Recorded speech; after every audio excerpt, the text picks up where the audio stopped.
Good evening.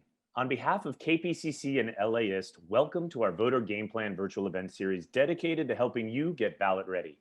I'm John Cohn and I manage live programming and events for KPCC and LAist.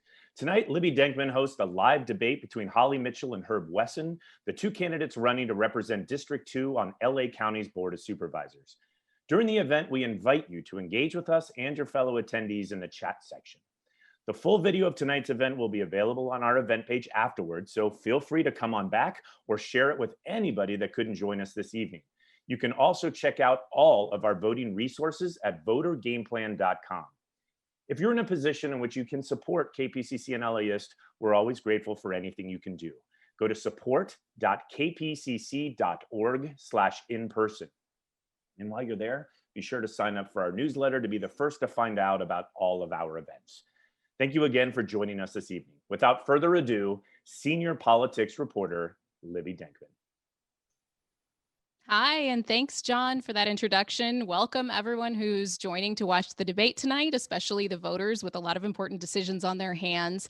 Big thank you also to Gordon and Donna Crawford, who are making our virtual event series possible. We can't all be together, unfortunately, in person in the Crawford Family Forum, but luckily they are also making these events possible. So thanks to Gordon and Donna. I'll introduce the candidates in a minute. Just a quick reminder that October 19th is the last day to register online to vote. In-person registration is possible up to and including Election Day. And if you want to vote in person, some LA County voting centers are opening on Saturday, October 24th. More will open the weekend right before Election Day. You can find those locations at votergameplan.com. And let's begin.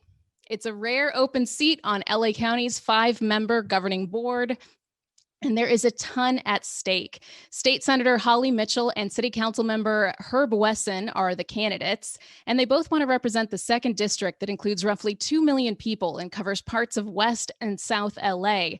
Cities like Inglewood, Carson, Compton, and Culver City, neighborhoods including Crenshaw and parts of Koreatown, and several unincorporated areas of the county. Holly Mitchell is the former CEO of the child and family development nonprofit Crystal Stairs. She was elected to the state assembly in 2010 and currently represents the 30th state Senate district and chairs the state Senate Committee on Budget and Fiscal Review. Hello, Senator, and thank you very much for joining us. Hey, Libby, thank you so much for having me. I look forward to the conversation.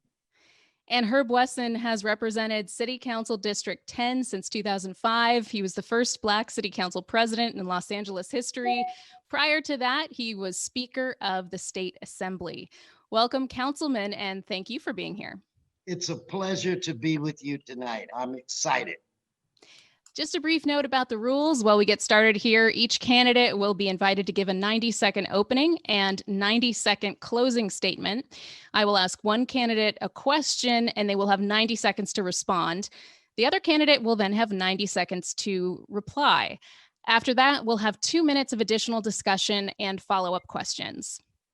I'll also be giving time reminders at 15 seconds and when time is up. And questions will alternate between the candidates. Most will be directed at both candidates. A couple will be specific to one candidate or the other. So let's get to it. For opening statements, we're going in order that the candidates appear on the ballot. So Senator Mitchell, you will go first and your time starts now. Thank you, Libby. You know, when I started talking to community leaders about what we were all looking for in our next supervisor, we grounded those conversations in the kind of work we've been working on collaboratively for the last 10 years. Racial justice and equity, how to get rid of poverty. Little did we know that a virus, this public health pandemic, was right around the corner and would impact all of our lives drastically. Also, we didn't know that the world would see, and what many of us have experienced and suffered in our community for far too long in terms of police excessive use of force. You know, that's why I think this election really is about contrast, not status quo, about electing a transformational leader, not a transactional leader. When I think about it, you know, I've been really preparing for this job my whole life, from my time at Crystal Stairs, 10 years in the legislature, and chairing the budget committee for 4 years.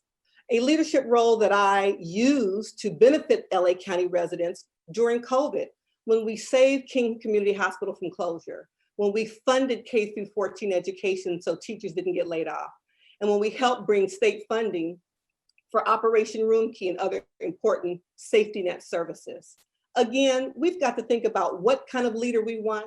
I believe it's a leader who has an 15 experience seconds. in leading change and bringing resources that LA County residents need. And I think that's me. I look forward to tonight's conversation. Right on the dot there. That's time. And Councilman Wesson, your time is now. Okay, thank you. Again, I want to let you know how much I appreciate you affording us this opportunity to talk to your listeners tonight. Look, when the pandemic hit, I didn't retreat to the safety of my home. I'm a doer. I get things done. I got together with the community and we put together one of the most efficient, essential delivery programs ever seen in this region. We have delivered over 1.5 million pounds of food to needy people, 40,000 face masks, thousands of bottles of hand sanitizer. Now we're up to almost 700,000 diapers for needy young moms. We've decided that we're going to take testing to the people and work with nonprofits to take testing to senior citizen living facilities. What we have also done is we have created an environment to make it easy for people to get the things that they need. And one of the things I just want to mention, because there's such an overwhelming demand for help, that we're going to have free COVID testing and flu shots at every food giveaway that we have until the end of this campaign. 15 seconds. So lastly, we sponsored a radio show program where we have experts there to answer questions from the people, explaining to them how to stay safe during this pandemic. I think the voters want a doer. That's me. Thank you, Councilman and Senator, for your opening statements. And now we'll go in the same order for our first question. And our first set of questions are related to housing and homelessness. Up first, Senator Mitchell, both you and your opponent agree that addressing the homelessness crisis requires combating the pipeline problem. So what specific policies would stop people from falling into homelessness in the first place? You know, we have to recognize that our homeless family, friends, and neighbors are not a monolithic group. Some are combating mental illness, have substance abuse issues. Some are victims of domestic violence and they had to flee their home. And some people just can't afford the rent. And so our response can't be monolithic. The whole point of keeping people where they are is recognizing that we've got to stem the tide of new people coming onto the streets. And so creative programs like the bill I carried to stop landlords from discriminating against people based on their source of income. People have Section 8 vouchers and veterans vouchers that landlords weren't taking, and those vouchers were going back to the federal government. To look at rapid rehousing, there's so many models across the country that we could be using to keep people where they are. Back in February, I talked about this concept of using the public bank in a way to not only help municipalities, but help people. The Federal Reserve Bank had a report that said the average Californian can't handle a $400 unanticipated expenditure. So to support people by giving you 111, a 1-year short-term loan with 1% interest that you could pay back. I'm also really supportive of many of the mayors for Stockton and Long Beach and San Francisco who've come up with these creative efforts around basic income by giving low-income people additional income on a monthly basis to help them cover housing. I think there are a number of creative ways that we can do it, but we just have to do it and not have a monolithic approach to how we keep people housed. And that's time. Councilmember Wesson, same question to you. What specific policies would stop people from falling into homelessness in the first place? Well, first, we must not, I don't want people to think that we can stop building new units. That must continue, and permanent supportive housing does work. One of the things that we haven't done enough of is focus on closing the spigot that allows people to flow into homelessness in the first place. And the way that you do that is to create like a one-stop shop Renters Assistance Program, where we provide individuals on the edge with financial services to help them balance out their finances, to give small grants, no interest loans or low interest loans, to retrain individuals so that they can work in the types of jobs that are going to be created today. We also must continue to build affordable housing so that individuals don't flow to that point where they are on the edge. But if we actually go out, aggressively work with people to give them a grant of $8,000 compared to building a brand new unit at 600 to 700,000 is a very wise investment. And I think that those are the types of things that the people want, they need, and they expect.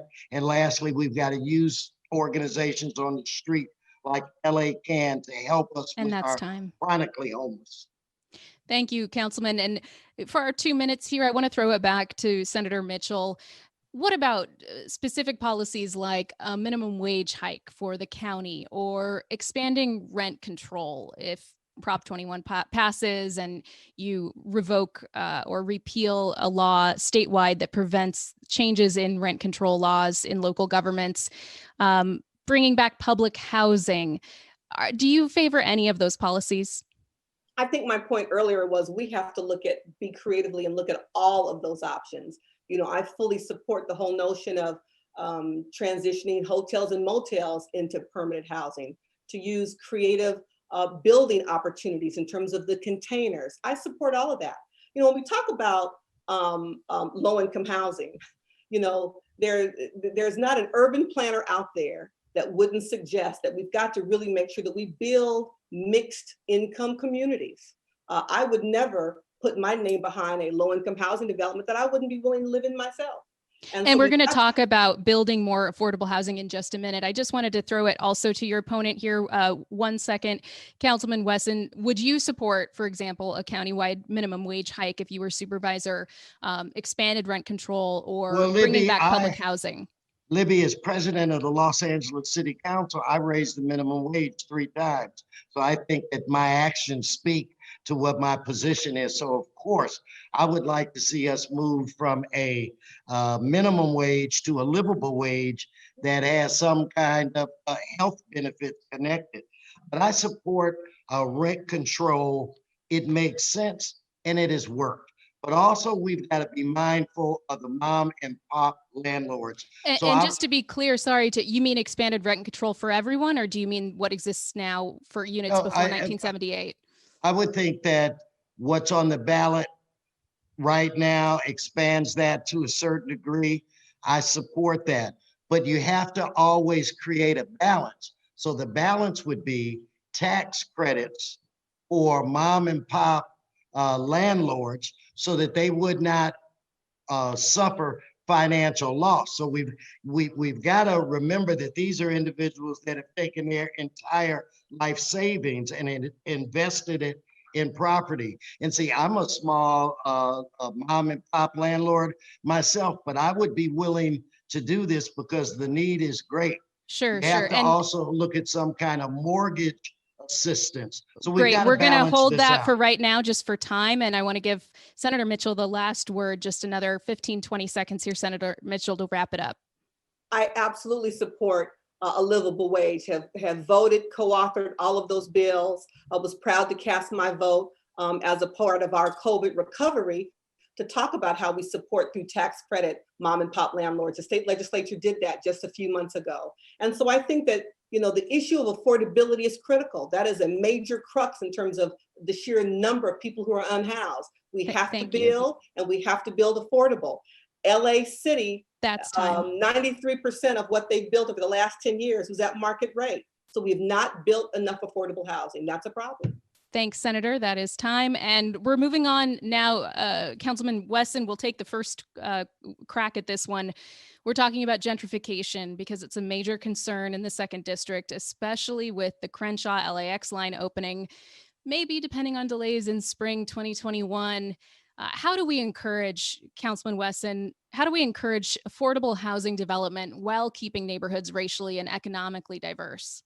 Well, I mean, that's the key to our country. Our diversity is what makes us the country that we are, and which gives me so much hope for the country that we can be. And we have to put in place common sense measures where we have protection zones where individuals, when they come in and they're doing development projects, that we need to, if something's eliminated, it needs to be replaced. We need to adjust the Ellis Act so that community groups and the city would have the first right of refusal of buying apartments and things of that nature when landlords want to get out of the apartment business.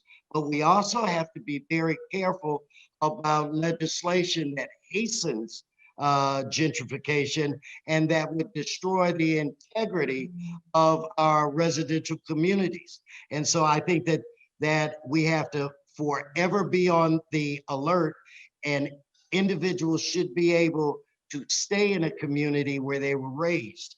And with gentrification moving faster, that is an issue that collaboratively we need to come up with 15 seconds. Okay, Senator Mitchell, your question now: how do we encourage affordable housing while keeping neighborhoods racially and economically diverse? You said the magic word, gentrification, and gentrification is an issue of economics. We have a history of redlining and banks that wouldn't loan to people of color and poor people. And so I want Ms. Jones, who has her house in Leimert Park or View Park, Crenshaw, where I was born and raised, who maintained it, who get her full value when she decides to retire and sell it. She's due that. She's poured her sweat equity into the house. The issue is making sure that outside speculators don't come in, buy the house and flip it and create a scenario where Ms. Jones' grandchildren can't afford to buy it. So figuring out how we keep Ms. Jones whole and perhaps move those homes into community benefit entities who will then sell them to people who are born and raised in the community. Again, I say gentrification is an issue of economics. So making sure that we are paying a livable wage, that kids who grow up in the community have educational opportunities, and for jobs and careers to come into the community that will honor them and pay them, so we can really make sure that we are creating an equal playing field around economics. 15 seconds. Again, making sure that government is partnering with nonprofit developers and that we prioritize the development and construction of affordable housing. We haven't done that in the city of LA in the past 10 years. 93% are at market rate. Thank you. Just because the next question is along the same lines involving gentrification issues, I'll skip the 2 minutes and then we'll have a discussion afterwards. This question will go to Senator Mitchell first. In April, an investment group pulled out of its $100 million purchase of the Baldwin Hills Crenshaw Mall after community groups like the Crenshaw Subway Coalition organized to resist a planned overhaul of the shopping and movie theater complex. The head of the new investment group, called Live Work, it doesn't really have as many vowels as you would think, but it's called Live Work. It has now promised to take community input for redeveloping that mall. Senator Mitchell, what do you want to see in the process of redeveloping the Baldwin Hills Crenshaw Mall, and what in your mind is the ideal outcome here? I want authentic community involvement. We don't want lip service. We want a company who will come in and truly engage the community in a meaningful way, and the proof will be in the pudding in terms of the results. We've had too many disappointments, too many failed investments, public dollars used for developments that drug on for years and years and then amounted to nothing. We've got a development right now in La Cienega, 30 stories high, that just this week released their leasing dollar amounts, over $5,000 for a 2-bedroom apartment. So what we don't want are repeats of those actions. So if they're going to commit to community engagement, we hope they practice what they preach, because this is a community that is savvy, that is seasoned, that understands development, put a bid to buy the property themselves, and they want to be engaged, they want to be heard. And if elected to the Board of Supervisors as a community leader, I would stand with them to make sure that happens.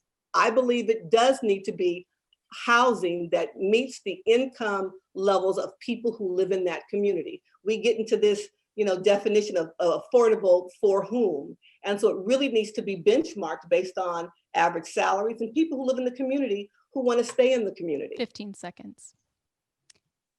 All right, Councilmember Wesson, same question to you. What would you like to see happen with the Baldwin Hills Crenshaw Mall? Well, first of all, that is a jewel within our community, and I'd like to see us develop it in a way where we get the maximum use out of it and the maximum community benefit out of it. I must admit, disappointed that the community that was trying to put together an opportunity to acquire this property was unable to get it. I view that as an injustice, and I do think that it's important that individuals from the community be given legitimate input into what actually happens there. But there's a light at the end of the tunnel. We worked hard to bring in Kaiser Permanente, which is a state-of-the-art development that is adjacent to that development. It will be the kind of anchor that will help us bring in the types of businesses that we want to see in that area.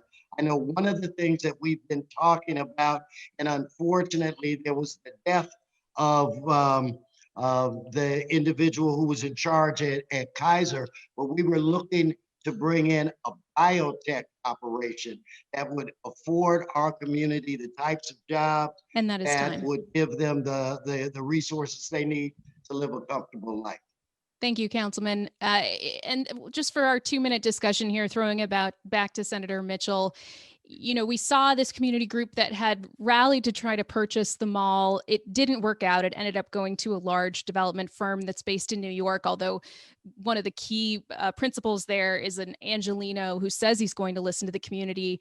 I mean, how do you make sure that these areas are able to be profitable for business, somewhere that people want to live, and somewhere people can afford to live, and it doesn't become another, I hate to say it because I live here in Highland Park, where it's just pricing everyone out. What are the steps the county can take? I think there are models all over the country. In the Bronx, I have a legislative colleague who's at the local level who's been made it very clear in terms of what kind of community, the one you just described, they want to build. And so it's really about elected leaders standing alongside the community to make those demands. I'm glad the councilman mentioned Kaiser. Santa Barbara Plaza sat vacant. That land sat vacant for well over a decade, over fights, internal fights and disputes about what we were going to build and who was going to be in charge. And what the community doesn't want is the Baldwin Hills Crenshaw Mall to sit vacant for another 10 years, like we experienced Santa Barbara Plaza. It's wonderful that Kaiser is here, and biotech is emerging in Culver City and other parts of the district. And so it's about elected leaders standing alongside the community, finding community partners, finding nonprofit developers to build a sustainable community that provides all that balance. I think, unfortunately, when outside investors come in, they don't often have the same motivation because they aren't grounded in community and don't have a commitment to maintaining it. Can't hear you. There we go. Councilman Wesson, can I throw it to you there? How do we make sure that these communities stay for locals, but also stay profitable and prosperous?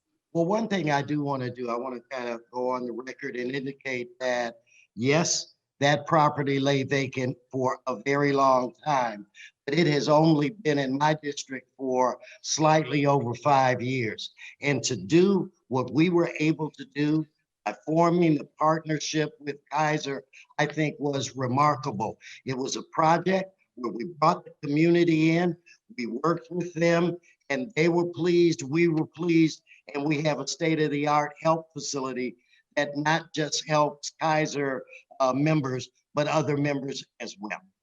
We have about 20 seconds here before we have to wrap. Did you want to address at all the issue of making sure you keep these communities in, for the people who have lived there for a long time and that they don't end up getting priced out? Well, gentrification is one of the biggest threats to our community. And again, you do that by putting in place laws that have displacement zones and things of that nature, because those are some of the things that can protect individuals from that community.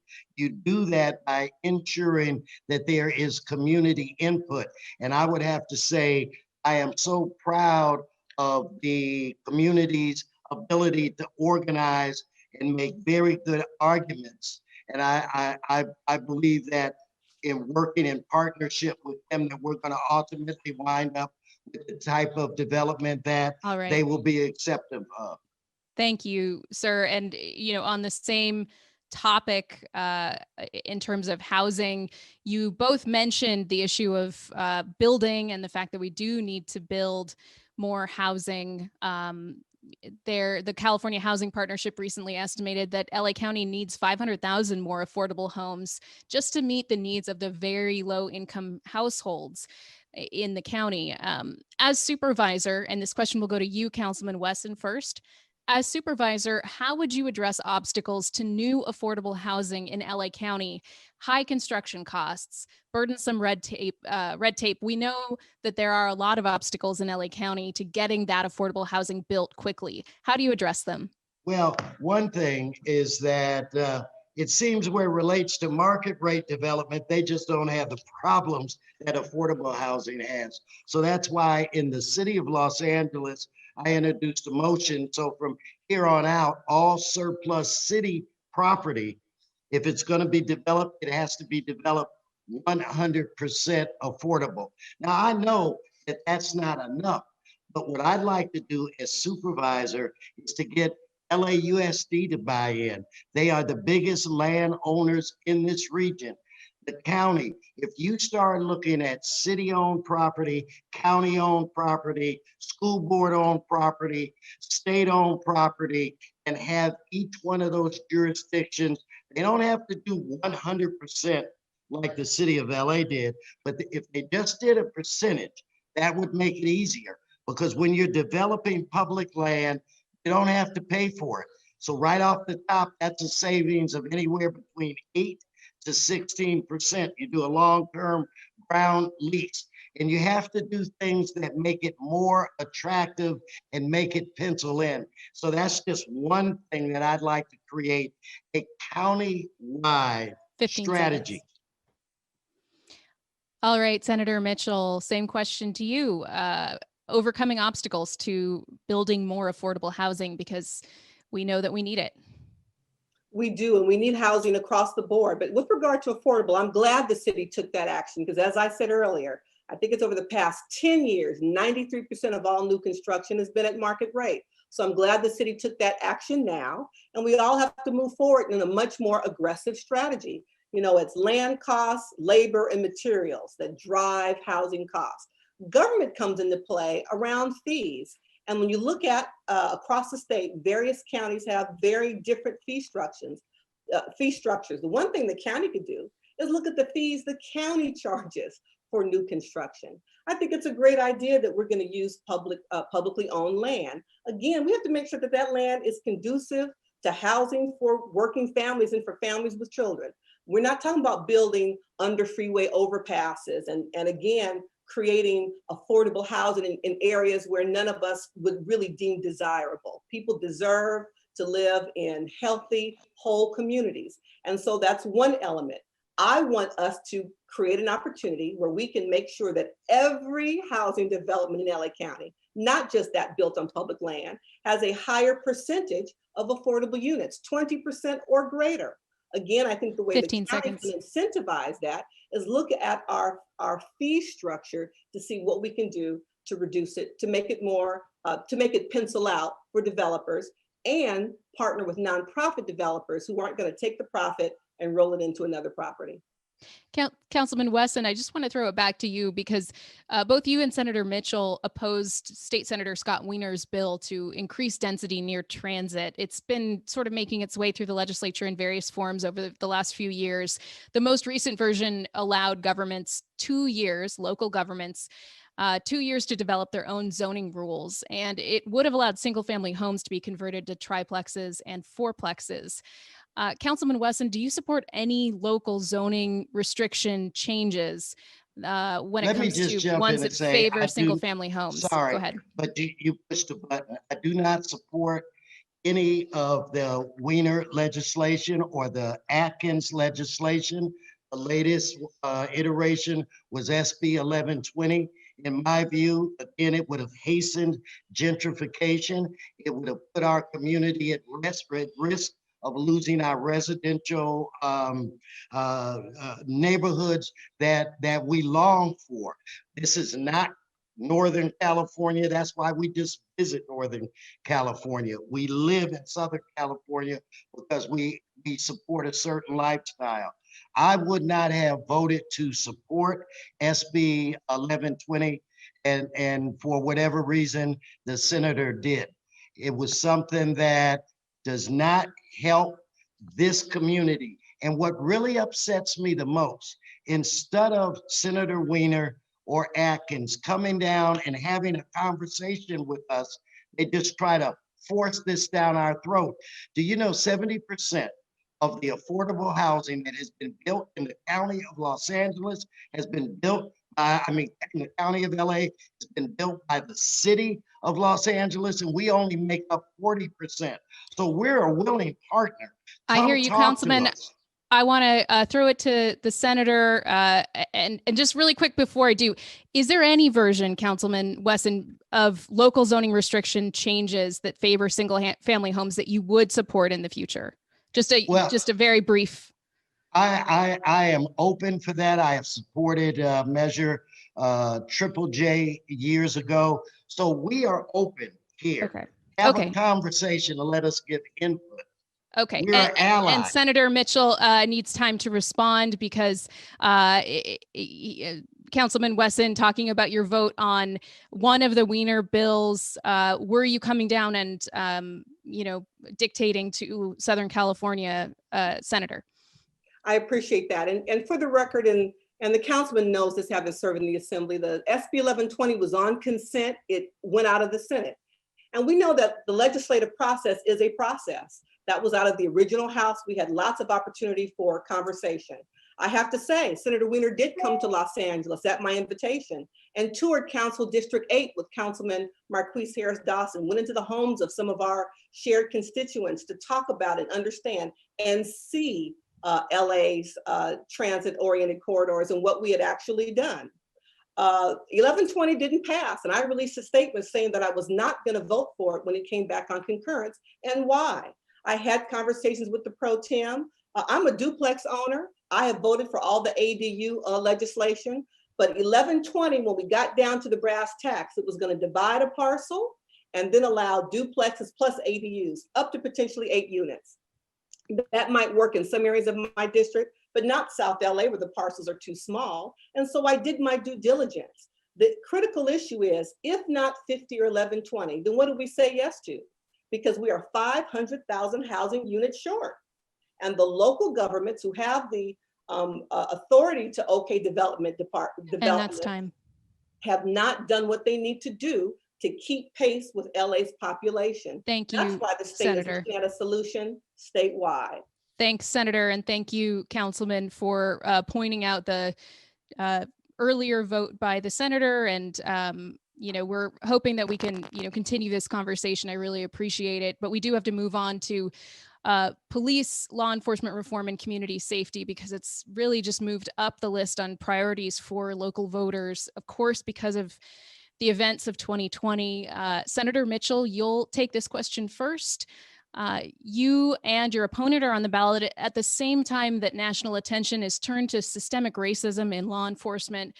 The district attorney's race has become a referendum on how LA County administers justice or injustice in our courts and jails. And the candidates, DA Jackie Lacey and challenger George Gascon, are staking out stark policy differences ranging from gang enhancements to police accountability and the death penalty. So, Senator Mitchell, why have you endorsed former San Francisco DA George Gascon, and what changes do you want to see in the district attorney's office? I proudly endorsed candidate Gascon because he is one of a handful of progressive district attorneys across this country. I proudly endorsed him because I've had to fight the District Attorneys Association that Ms. Lacey is really a big fish in with the largest county on all of the progressive changes that we've tried to bring forward on criminal justice reform.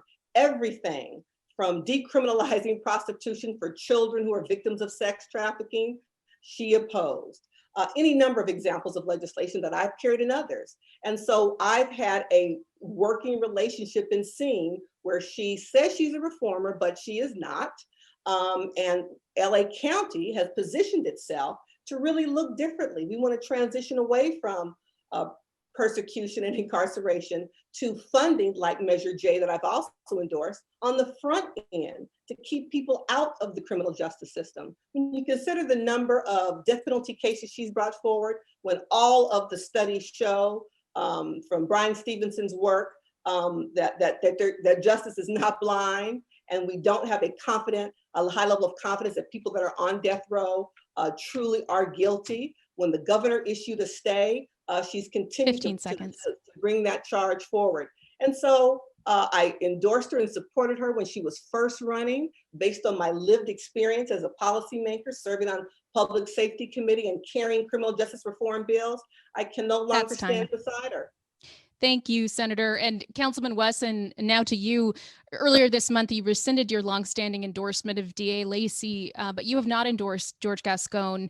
Why did you pull your endorsement, and what changes do you want to see in the district attorney's race, or in the district attorney's office, excuse me? Yeah. Well, I think that the best form of government is when the elected official really takes input from the community.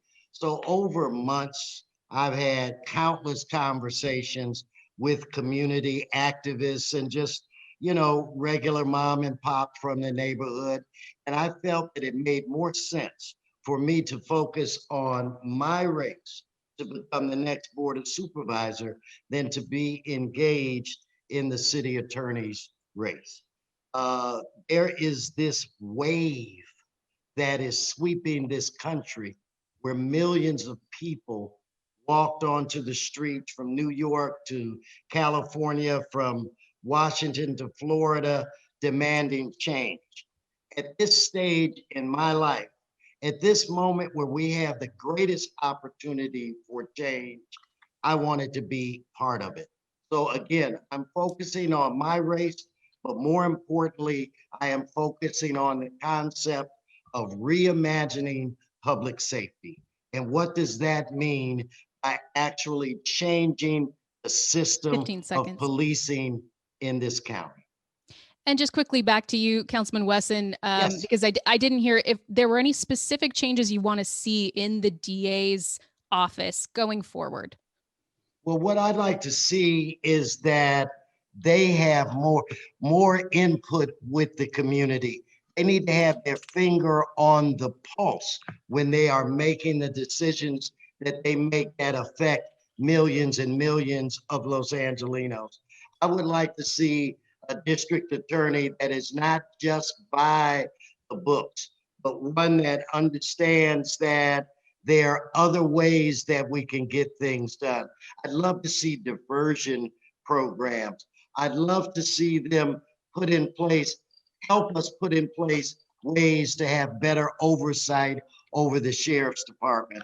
I would love to see them be more of a well-rounded elected official, not one just focused on criminal justice matters.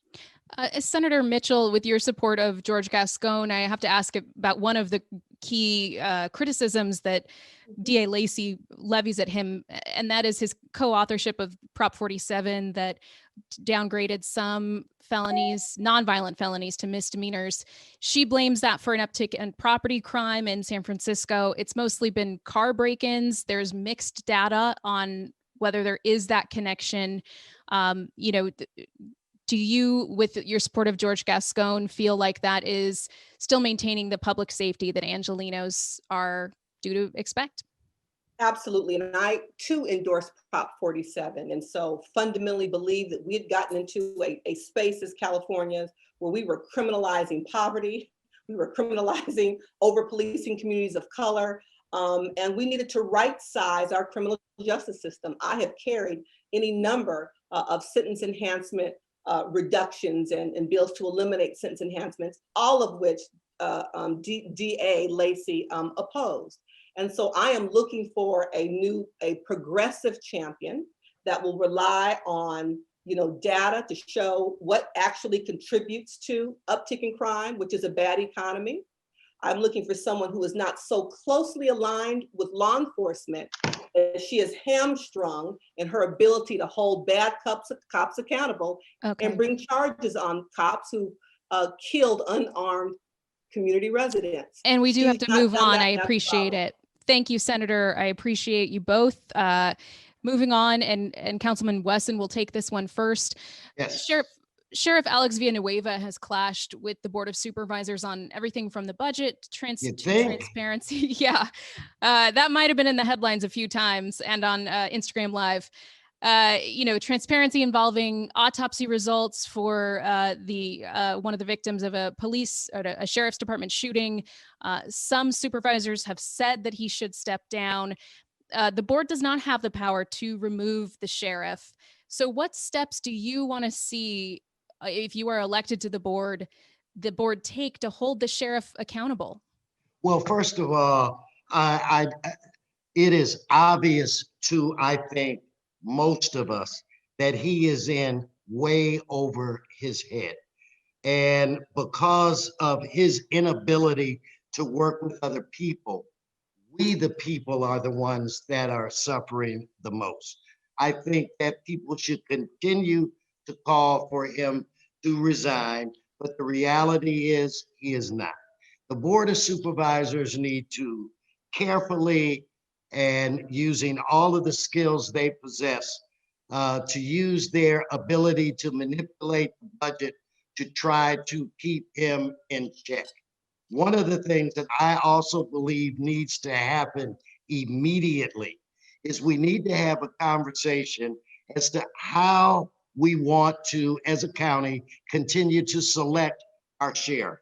If Villanueva applied to become the chief of Los Angeles Police Department, he would have never made it to the interviewing process. If the residents of the county want to continue electing the sheriff, we should at least upgrade the requirements that are in place now that qualify one to run for sheriff. Right now, you could have minimal criteria and actually run. Thank you, Councilman. Senator, what steps do you want to see the board take, and if you are elected, you would take to hold the sheriff accountable? We are all suffering under his blatant lack of leadership. He has turned a blind eye to sections within the sheriff's department that are gang members and have put markings on their badges. They've run amok, and that's very dangerous, because when the public can't rely and have a high level of confidence in public safety, then we really lack public safety. All 58 counties elect their sheriff. So if we're going to change that, that's going to require a county charter change. That's years down the road. And the reality is we have 2 years left under his leadership. Yes, the county oversees his budget. The county is also responsible for the lawsuits, $81 million this year so far alone, in terms of lost lawsuits because of inappropriate law enforcement behavior. So the Board of Supervisors is going to have to sit down and have a real clear commitment, all 5 of them, to lock arms, to talk about what we do with his budget, how we provide safety to the residents of the county, how we protect members of the sheriff's department, the men and women of blue who are doing their job, who are upstanding citizens and aren't using excessive force and engaging in inappropriate rogue behavior. 15 seconds. He has to be held accountable. The councilman says it's an inability. I think it's an unwillingness. I was glad to co-author a bill that put some teeth in terms of our oversight council.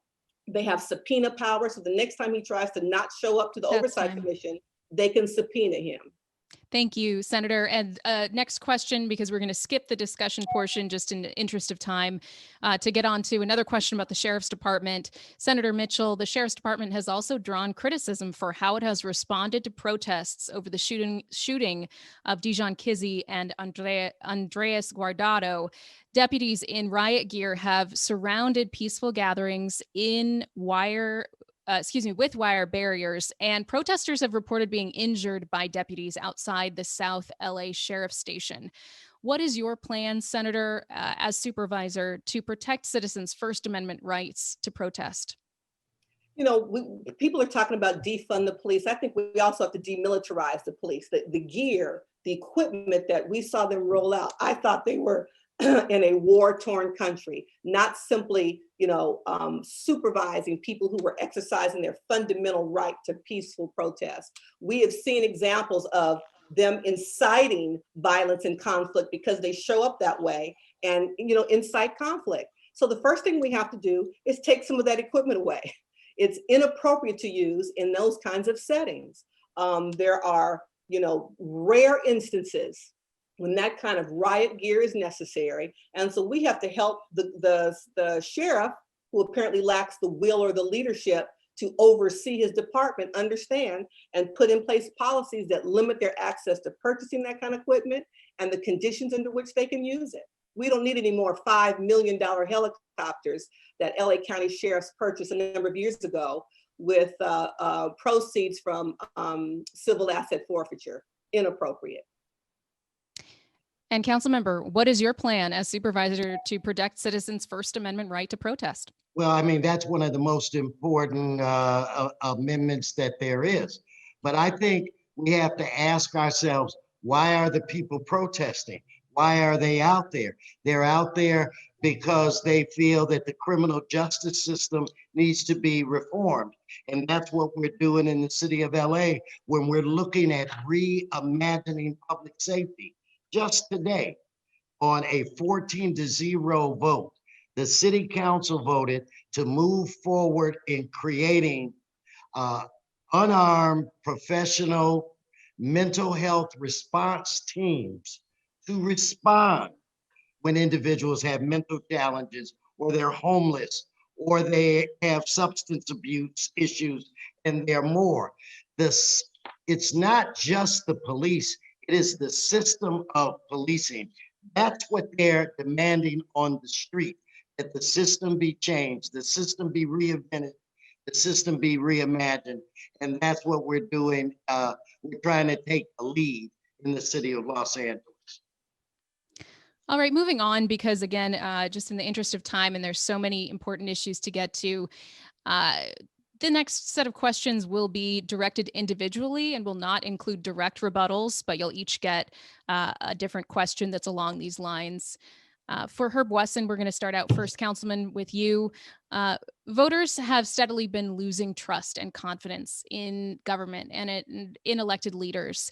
Here in Los Angeles, we have been watching a major corruption scandal unfold at City Hall. Yes. There have been 5 guilty pleas so far in this alleged pay-to-play scheme where developers traded cash, gifts, all kinds of things for favors from former councilman, again, allegedly, because he still has a trial coming up next year, former councilman Jose Huizar.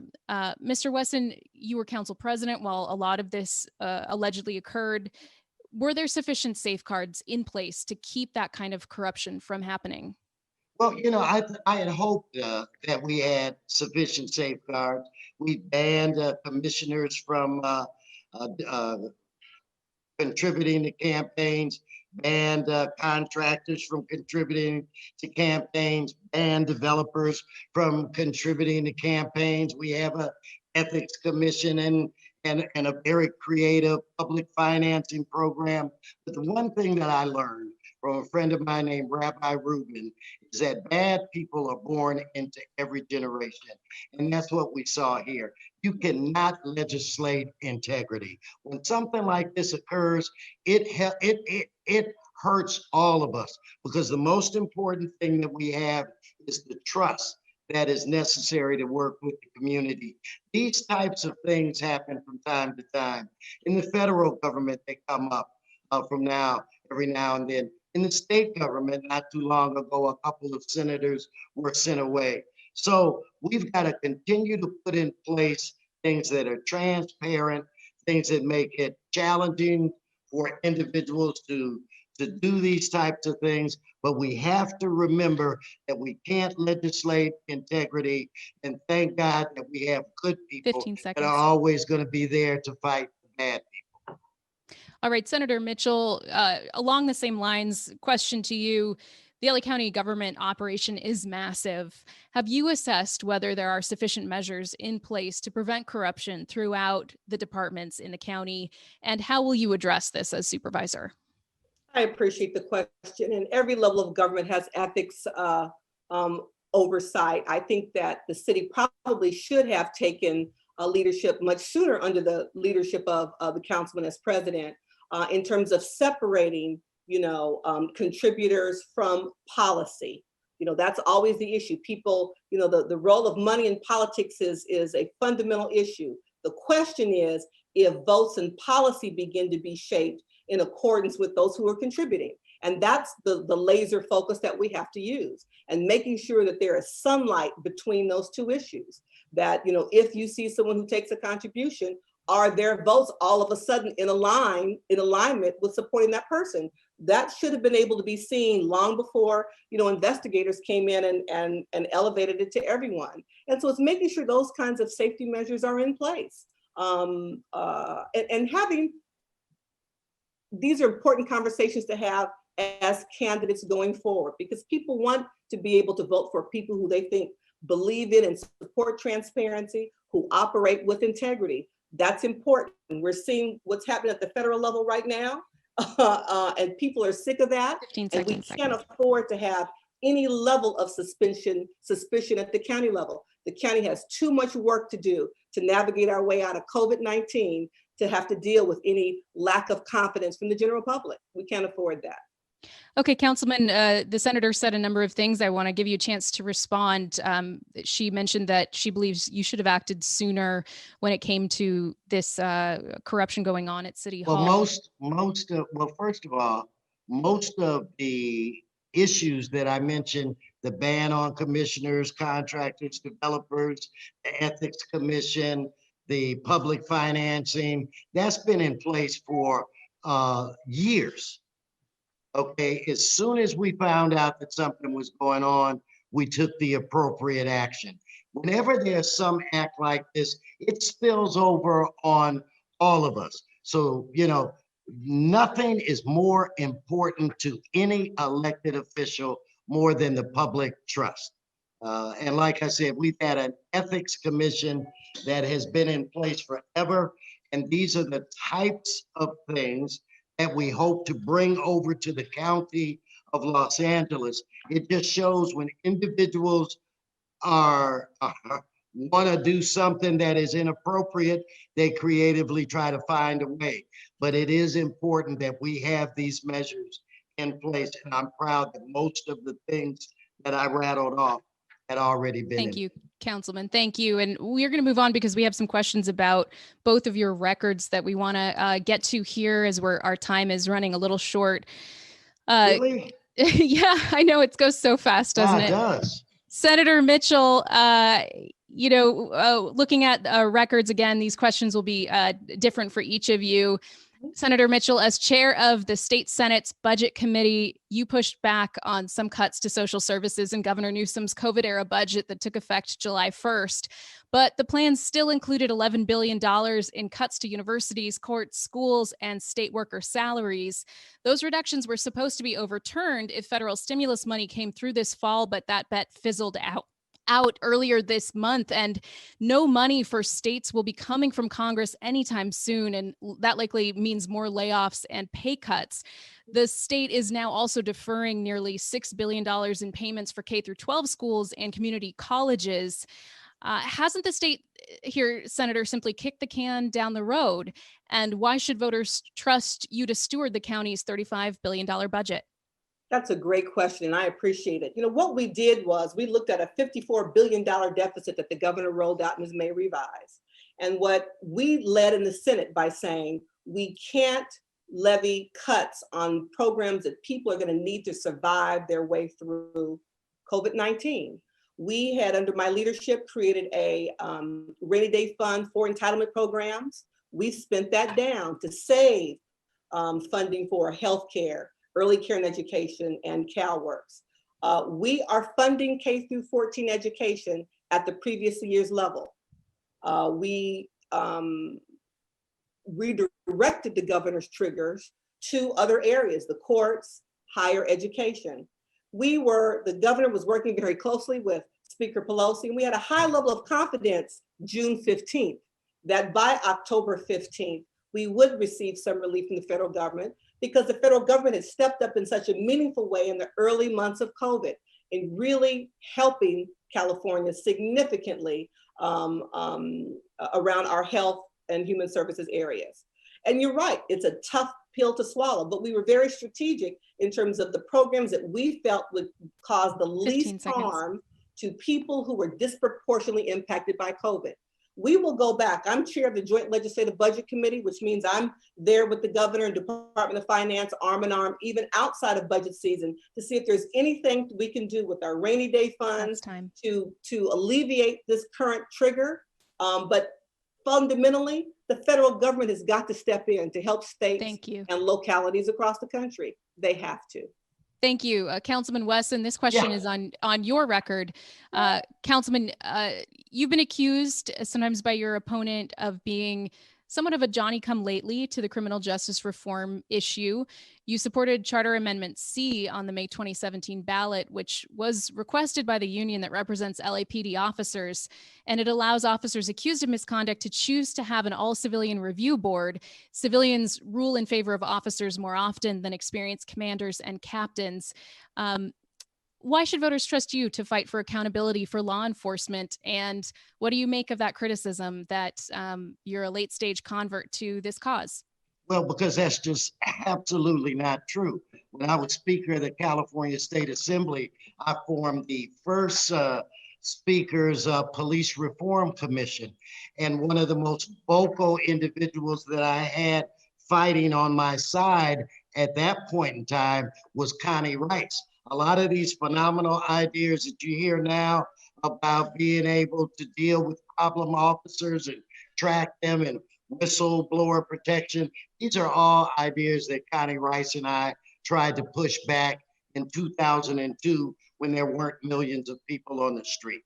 So also when President Obama came up with his 21st century policing, I made sure that those principles were incorporated into the Los Angeles Police Department.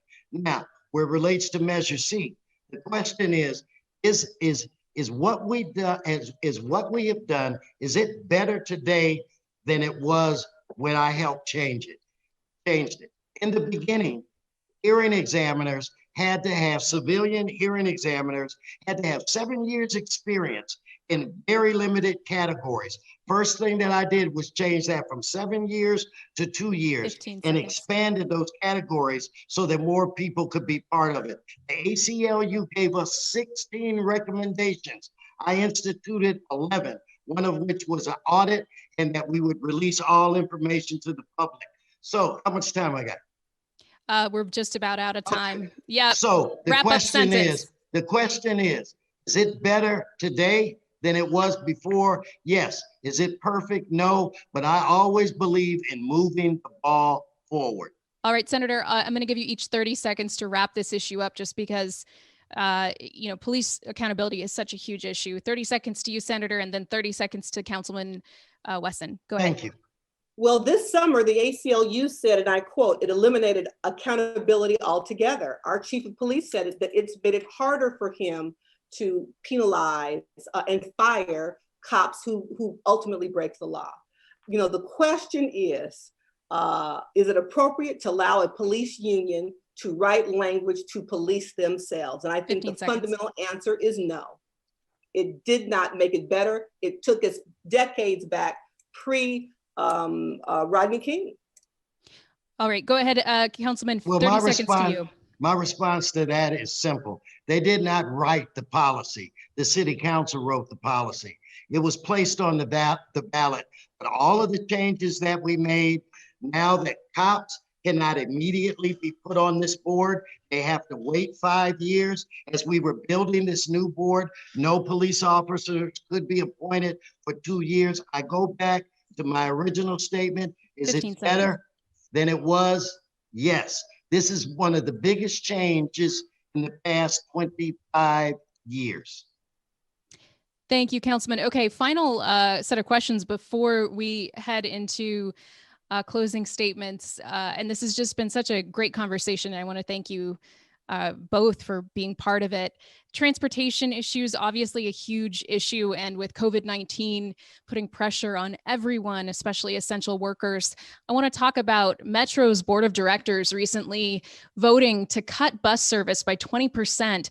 And this is a time when low-income Angelenos are already being hit hard in the pandemic and just trying to get to work safely. As supervisor, and this question will go to Councilman Wesson first and then Senator Mitchell. As supervisor, you would be a member of Metro's board. How will you ensure safe access and reliable transit options to all Angelenos? Well, see, what people have to realize is this is not 25 years ago. Things are different now. Individuals, when everybody was just rail. And that is an important component, but we've got to factor in that the bus component is equally as important. And now, as we're really moving to the future, you're finding a significant number of individuals that are bike riders and ride their bikes long distances. So we've got to come together and come up with a plan that is fair to these three main components. Plus, I guess we have to factor in the vehicle riders as well. But you gotta have rail. You gotta be fair to bus riders, but we need to also ensure that there is a component that handles the ever-growing number of bicyclists, especially in LA County. Senator Mitchell, same question to you. How do we ensure safe access to transit? First of all, I would look forward to being able to serve on Metro because, Angelenos proved the world wrong. When we are given a reliable, affordable public transit system, we'll use it. We will get out of our cars. I have a reoccurring dream that I get stuck on the 405 freeway because we just can't move. And so we have to be creative. It has to be reliable and affordable. People have to be able to know the train, the bus will come at this time and I can get to work. We have to do the hard work on the last connector mile. The city of Culver City and Culver City Bus did an excellent job of wrapping their services around when the train went west from downtown to the beach. I'm so excited about the Crenshaw Corridor line finally coming to fruition. I didn't think I'd live to see it. We have to make sure that it's reliable and safe. And for the city of Inglewood, the mayor is asking for a connector mile to that brand new stadium. So we have to be realistic in terms of how we're designing and building. The issue is affordability and accessibility. People won't ride it, particularly working class people and poor people, if it costs too much. We're seeing BART is struggling in Oakland, in the Bay Area right now because they had to shut down due to COVID. And how do they get back up and fund themselves without increasing ridership rates?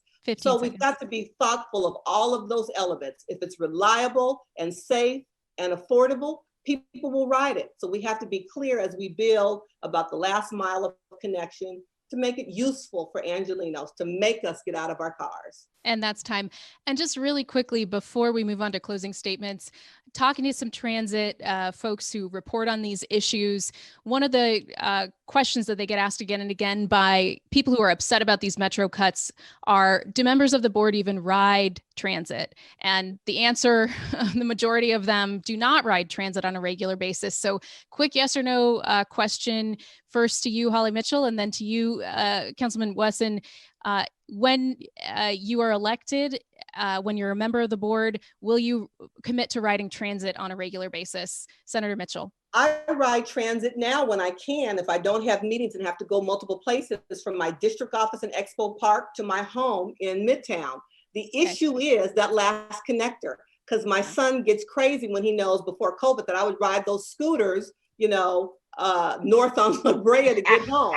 It's that last connector mile. Sure. I'd love to be able to do it more if I could get from my full destination from work to home safely. But I've been riding it. Councilman Wesson. Do so. Yep, my answer is yes. I was a member of the Expo Construction Authority, so I ride the Expo line every opportunity that I can to go to meetings at SC, and I will admit to an occasional football game as well. I believe once we build a more efficient a rail line, that individuals in positions like mine are going to have to set the example. So yes, my grandchildren and I will be riders. All right, we have just one quick minute here before closing statements for each of you. And I just want to give you the opportunity for you to highlight one issue that you think you and your opponent differ on the most. And we're going to start, Senator Mitchell will give you that 1 minute, and then we'll give you a minute, Councilman Wesson. Just again, one issue that you would like to highlight for voters that you feel you and your opponent differ on the most. I think it really is Charter Amendment C and what that really did to police accountability and transparency. To hear the police chief say it's harder for him to fire cops. This issue around holding police accountable is an important one. I think Mr. Wesson tends to conflate the two issues about police accountability for their bad behavior with the need to reimagine policing. I completely agree there, but they're two separate issues. We have to be able to have laws and policies in place to hold law enforcement accountable when they use excessive force and kill unarmed residents. My community is sick of it. I am sick of it. And I think that's the fundamental difference. Charter Amendment C hampered our ability to do that effectively. ACLU and the police chief have acknowledged that. Libby, I lost you. Uh-oh. There. Where are you? Oh, there I am. I knew it was going to happen at some point. Councilman Wesson, you are up, and 1 minute to share your biggest difference with your opponent. Yep. Is that the biggest difference is I'm a doer. I get things done. I'm not the best talker. I'm the best doer. I'm in the streets when the people need me, when they need inspiration, when they need hope, when they need services. All they have to do is look around and see me. My biggest strength is bringing people together and getting things done.